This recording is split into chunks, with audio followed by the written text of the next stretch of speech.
Wapo wanaoingia kazini asubuhi wakiamini watarudi nyumbani jioni. Wapo wanafunzi wanaoanza somo wakiamini mwalimu wao atawaongoza hadi mwisho wa kipindi. Lakini kwa Rosario, mwanafunzi wa urubani mwenye umri wa miaka 22 pekee, siku hiyo haikuwa siku ya kawaida. Iliyoanza kama mafunzo ya kurusha ndege, iliishia kwa mapambano ya kuokoa maisha yake akiwa peke yake mamia mita juu angani. Hakuna aliyejua nini kilikuwa kinaendelea ndani ya akili ya Leandro Andres Bertazo, mwalimu wa urubani mwenye umri wa miaka 42. Alifika kazini kama kawaida katika shule ya urubani ya Flying Parrot Cordoba na kupana mwanafunzi wake ndani ya ndege ndogo aina ya Cessna. Hakukuwa na taarifa ya itilafu ya ndege, hakukuwa na hali ya dharura. Hakuna aliyedhani kwamba dakika chache baadaye dunia ingebaki na swali ambalo mpaka sasa halijapata jibu. Rosario alikuwa bado anajifunza, alikuwa akimtegemea mwalimu wake kwa kila hatua. Ghafla, Bertazo alimgeukia kwa sauti ya utulivu isiyo ya kawaida, akamwambia,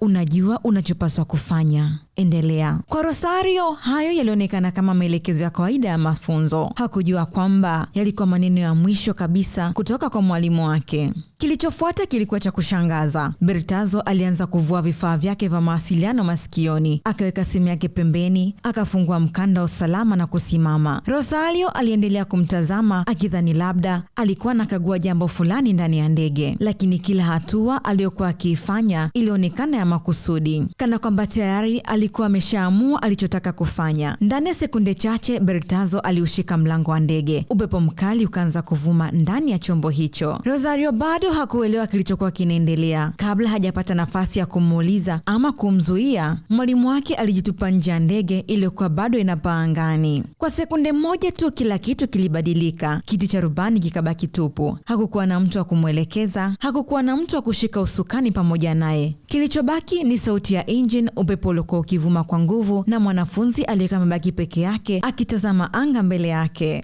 Ni vigumu kueleza hofu aliyopitia Rosario. Mtu aliyekuwa akimfundisha dakika chache zilizopita alikuwa ametoweka mbele ya macho yake, lakini hakukuwa na muda wa kushangaa, hakukuwa na nafasi ya kulia. Alijua kosa moja tu lingeweza kuifanya ndege hiyo kuanguka na kumaliza maisha yake. Akiwa na mikono inayotetemeka na moyo uliokuwa ukidunda kwa kasi, Rosario alikumbuka kila alichofundishwa. Aliendelea kushikilia ndege hiyo kwa utulivu huku akiwasiliana na waliokuwa ardhini. Dakika zilizofuata zilionekana kama saa. Kila sekunde ilikuwa mapambano kati ya hofu na uhai. Mwishowe, kwa ujasiri mkubwa, alifanikiwa kuiteremsha ndege salama. Alipotua, bado alikuwa kwenye mshtuko. Badala ya kusherehekea kuokoka kwake, aliwaongoza waokoaji kwenye eneo alilomwona mwalimu wake akianguka. Baada ya msako, mwili wa Bertazo ulipatikana na madaktari walithibitisha kuwa alikuwa amefariki dunia. Mpaka sasa mamlaka nchini Argentina zinaendelea kuchunguza tukio hilo. Je, ni nini kilimsukuma mwalimu huyo kufanya uamuzi huo wa ghafla? Kwa nini alisubiri mpaka mamia mita angani? Kwa nini alimwambia mwanafunzi wake endelea, kana kwamba alijua kinachofuata?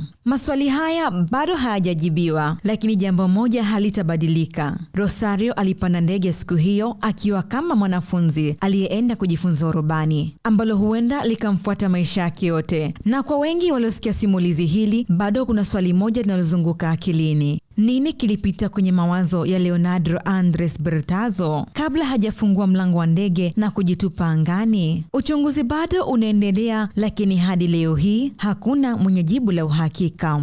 Mimi ni Consolata Chaliga wa Ayo TV.